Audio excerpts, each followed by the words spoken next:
Sculpteur, dinandier, ébéniste, laqueur et même peintre, Jean Dunand aura toute sa vie durant placé l'expérimentation au centre de sa pratique. Les superlatifs ne manquent pas pour qualifier sa carrière et l'étendue de sa production.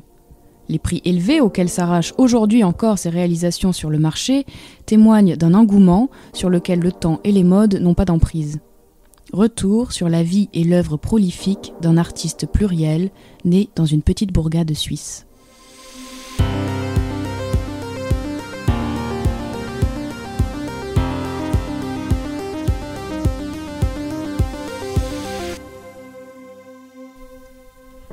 Jules Jeune Dunand, plus tard francisé en Jean Dunand, est né à Lancy le 20 mai 1877.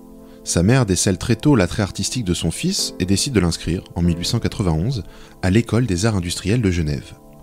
La famille habite alors dans un modeste appartement situé au numéro 38 de la rue de Lausanne. Élève les premières années en cours de sculpture, le jeune Dunand s'épanouit et remporte plusieurs prix, dont la médaille d'argent des écoles municipales de la ville de Genève en 1894, avant de réaliser une puissante Helvetia pour la ville en 1895. Durant ses premières années d'études fécondes, il fait la connaissance de deux hommes qui deviendront des amis intimes. François-Louis Schmid, futur grand maître de la reliure art déco et de l'émail, et Karl Angst, sculpteur et dessinateur. Jean Dunand obtient en 1897 une bourse de la ville de Genève pour étudier à Paris. Débarquant dans la ville lumière en octobre de la même année, il est hébergé par un parent au 8 boulevard Chauvelot dans le 15e arrondissement qui l'embauche dans son entreprise de modelage comme apprenti ciseleur. Cette position lui donne l'opportunité de travailler sur des chantiers d'importance. Il prend ainsi part, entre autres, à l'exécution et à la ciselure des renommées d'Emmanuel Frémier sur le chantier du pont Alexandre III. Il fait à cette occasion une autre rencontre déterminante avec Paul Jouve. Il retrouve, en février 1898, son ami Karl Angst dans la classe de sculpture de Jean Dampt, qui les tiendra par ailleurs tous deux en grande estime à l'École nationale des arts décoratifs et fonde en 1899 l'Association des artistes suisses à Paris avec Schmid et Angst. Le début du siècle suivant marque une accélération dans la carrière de Jean Dunand. Il expose à de nombreuses reprises. À l'exposition universelle de 1900 dans un premier temps, puis au Salon de la Société nationale en 1901. Il poursuit également sa collaboration avec Jean Dampt, œuvrant sur plusieurs chantiers avec son maître, notamment celui de l'hôtel particulier de la comtesse de Béarn, rue Saint-Dominique. Il y sculpte les lambris ainsi que des entourages de portes et de meubles. L'accueil favorable de ces dinanderies exposées au Salon de la Société nationale en 1905 conduit Jean Dunand à s'orienter définitivement vers les arts décoratifs. Le succès est grandissant jusqu'au début des années 1910. Sa production de vases en bronze à motifs aussi divers que variés plaît, l'Union centrale des arts décoratifs lui achetant même de premières pièces. Mais le créateur ne se satisfait de rien et cherche sans relâche à faire progresser sa pratique. L'année 1912 marque sa rencontre, en février, avec le maître laqueur japonais Seizo Sugawara. Celle-ci est décisive dans la carrière de Jean Dunand. Il avait déjà utilisé, à faible fréquence cependant, la laque sur certains de ses vases. Intéressé par les techniques de dinanderie du créateur suisse, Seizo Sugawara consent à lui distiller certains de ses secrets. Le japonais offre finalement à Dunand, à partir du 16 mai 1912, une initiation très complète à tous les procédés de la laque orientale. La teneur de 13 leçons est connue par l'un des carnets de Dunand, dans lequel celui-ci a noté précisément ces précieuses informations. La laque s'infiltre par la suite dans toutes ses créations jusqu'à devenir sa marque de fabrique. Son style et ses propositions évoluent au contact de ses amis artistes, Jouve ou encore Schmid. Les typologies d'objets s'étoffent. Le créateur conçoit de grands panneaux en laque pour laisser courir ses idées décoratives et tire même le portrait, toujours en laque, de personnalités, notamment du monde de la mode. Au début du XXe siècle, l'influence mutuelle entre les artistes et les couturiers devient de plus en plus significative dans la formation du goût et des modes. Les amitiés de Jean Dunand avec les personnalités les plus en vogue du moment le conduisent à faire évoluer sa pratique. L'artiste compte parmi ses relations de riches élégantes, comme la philanthrope américaine Florence Blumenthal, des grands noms de la scène, tels Suzy Solidor ou Joséphine Baker, et quelques-unes des plus notables couturières et modistes contemporaines, à l'instar de Madame Agnès, Madeleine Vionnet, Elsa Schiaparelli, Jenny Sacerdote ou Louise Boulanger, dont il réalise les portraits. Il imagine pour elles des décors de textiles, propose des modèles, dessine des parures, des boucles de chaussures, de ceintures, des boutons et autres accessoires, ornent de lac certaines créations, appliquant la technique à la fois aux bijoux, aux chapeaux et aux tissus.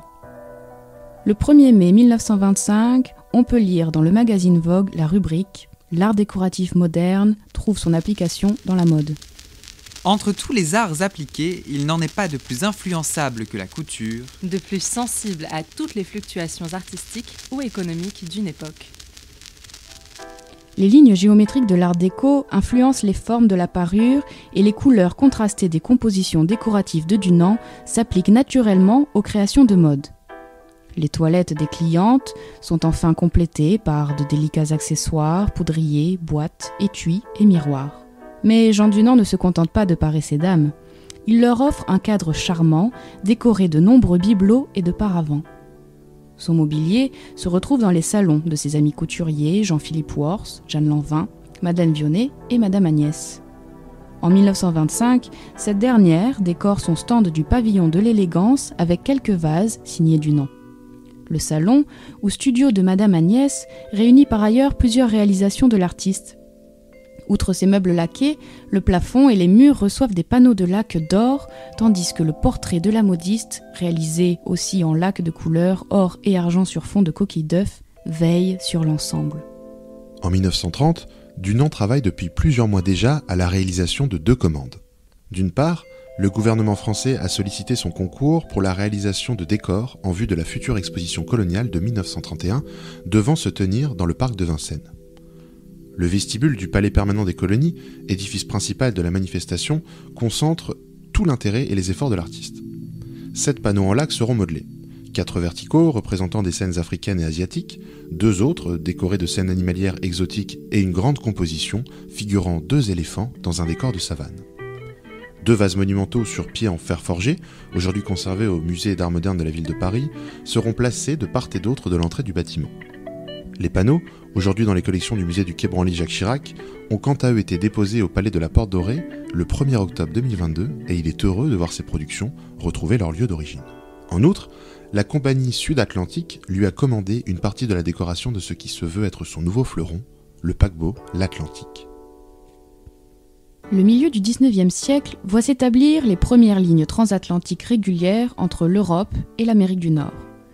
Pour ses célèbres paquebots Île-de-France et Normandie, la compagnie maritime French Line fait appel aux architectes et aux décorateurs révélés au public lors de l'exposition de 1925. Rompant avec le style historique français, comme le classique et confortable Louis XVI, traditionnellement déployé dans les paquebots, ces nouveaux géants de la mer deviennent les ambassadeurs de l'art du décor français moderne. Construit en 1927 et reliant le Havre à New York, l'Île-de-France est le premier paquebot au décor art déco. Les grands noms de l'architecture et de la décoration de l'époque y sont déjà associés. Ruhlmann, Dupas, Lalique, Marr, Sioux, Patou et Jean Dunant. Les espaces des premières classes, que sont notamment le hall-foyer d'embarquement, les salons et le fumoir, reçoivent naturellement les décors les plus somptueux. Marbre coloré, rampes en fer forgé, métal, verre dépoli, bois verni, miroirs géométriques et volumes d'inspiration cubique s'y mêlent élégamment dans une véritable symphonie de matériaux et de lignes variées. Outre l'exposition coloniale internationale organisée à Paris, l'année 1931 est donc marquée par le chantier du second paquebot Art déco, à destination cette fois de l'Amérique latine, l'Atlantique. Jean Dunant participe au décor de la salle à manger avec 4 panneaux en laque brune et fond argent représentant des animaux de la jungle dans un environnement végétal stylisé, ainsi que du grand salon. Ce dernier, de forme ovoïde et adapté à la danse, à la discussion, mais aussi au culte religieux, servant occasionnellement de chapelle, se distingue par son allure inédite et audacieuse qui, malgré une existence écourtée par l'incendie de 1933, préfigurera l'acmé de l'art déco au travers du monumental Normandie. Supportant un dôme éclairé d'un grand lustre de Raymond Hughes, 10 colonnes en palissandre verni rythment la structure ovale du salon et alternent visuellement avec les panneaux de lac de Dunant. Comme pour la salle à manger, le répertoire animalier est une nouvelle fois choisi pour peupler le décor stylisé de stries dorées sur fond noir. Réalisé 2 ans plus tard, le Normandie fut considéré comme le plus grand, le plus rapide et le plus luxueux paquebot du monde. Provoquant l'émerveillement de ses quelques 2000 passagers, les grands espaces décorés par les artistes les plus en vue de l'époque se succèdent.